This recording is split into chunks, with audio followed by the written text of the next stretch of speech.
Нэр бас ямар ч байсан нэг парламентын засаглалтаа улс орон бас болж л байна л да. Бас энэ ордон дотроо энэ танхим дотроо бид нар асуудлаа шийдээд төсөө хэлэлцэж ярилцаад ингэ явж байна. Энэ их сайн зүг зүйтэй. За манай пүрвдэр дараач гэсэн ганц нэг төрийн албаа агч тэр сонин зан гаргаснаас биш энэ улсын хурлыг бол их сайн удирдах байна. Тийм энэ төсвийн үсвийг бол одоо ингэ манай арчилсан нам, манай дид дарга бол тэргүүлээ баталчихсан зүг. Та хэд маань тэгээ 15-наар арайд харчлгүй шиг Аз доторх нэг юу вэ? Хамгийн 100 жил болж байгаа ууган нам гэдэг үлээ. Тэгээ дүн нуруутай гарчаарай гэж одоо бас энэ парламент ч нэлээд хэдэн жил суусан үний үед хэлчихье. За улс орноо бити нураачаарай, намаа бити тараачаарай гэдгийг хэлье. За энэ юу байна? За оюун эрдэнэ гишүүн маань маш хурдтай их сайн ажилласан. За 33 гишүүнээр гар бисг зурвуулаад энэ хил ам болоод байгаа энэ нүүрсний асуудлыг бас нэг ард түмний мэдэх хэрхий хангая гэдэг ингээ явж байгаа нэг зөв зүйтэй. Гэхдээ тэр эдийн засгийн байнгын орон дээр бол бас нэг их санал зөрөлдөж байгаа харагдана лээ. За аптек гэрээ нөгөө ухаан утаг хоёр нэг дор ингээд үзий хараа гэсэн юм байгаа мэлээ. А тэр аптек гэрээ нь бол одоо бас нэг ихэнх нь бол оюун эрдэнэ гишүүнийг ерөнхий сайд байх үеийн нэлээд хэдэн гэрээ байгаа юм байна гэж ойлгосон. Тэгэхээр өөрийгөө шалгах нь бол бас ашиг сонирхлын зөрчил байна уу яана уу. Тэр зүйлээ яриад за ганцхан ухаан утгаа ярих гэдэг дээр та нар явж байгаа юм байна гэж ойлголоо. Тэрийгээ та нар одоо нэг мөр болгочихоо. Тэгээ Баярмаа гишүүн битээрээс одоо санаачлаад 40 гаруй гишүүн гар хүлээсэх зурцсан бас тийм төр хороо байгуулах бас л нүүрстэй холбоотой л доо. Гэхдээ харбийн нэгэртэй холбоотой юм. Эний ач холбогдол нь юу гэхээр харбийн нэгэрээ бол бид нар жилийн өмнө байгуулсан гэрээ. Тэгээ өөрөө одоо байгуулсан ерөнхий сайд нь ч гэсэн хэлж байгаа шүү дээ. Зас залруулах үе зүйл үе зас залруулчраа энэ тэрэг. Тэр ухаан удаг аптек гэрээ бол хаашаа цухтаад алгуулчихгүй. Байж л байгаа юм байж л байна. А харбины гэрээг бол бид нар бас тэр гурыг зогцоорно гэж байгаа шүү дээ.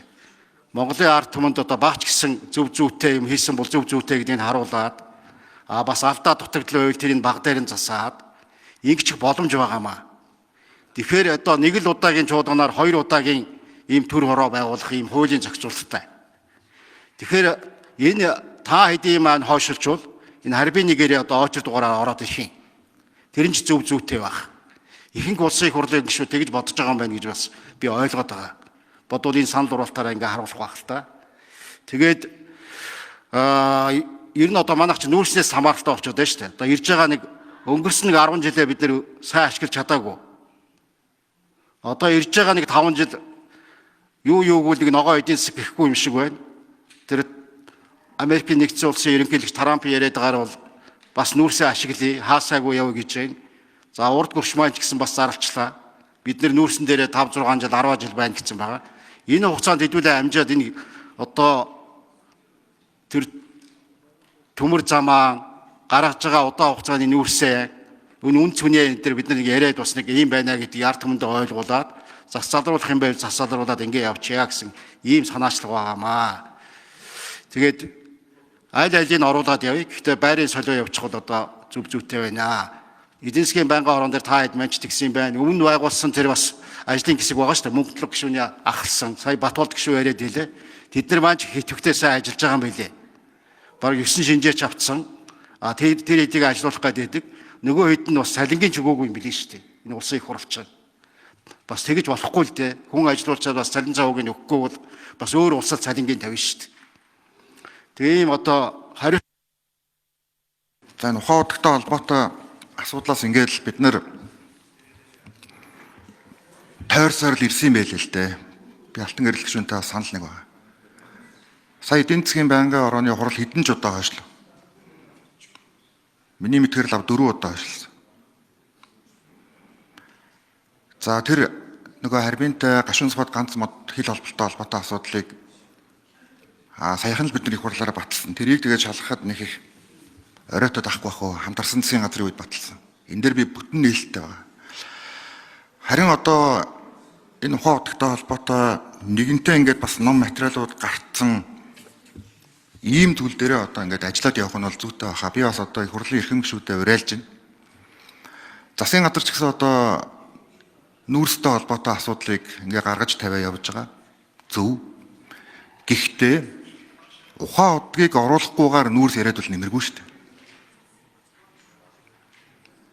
бодийн автокийг ярихгүйгээр бусад гэрээг ил болгоод нэмэргүй шүү дээ. Хамгийн томоос нь эхлэх хэрэгтэй үст.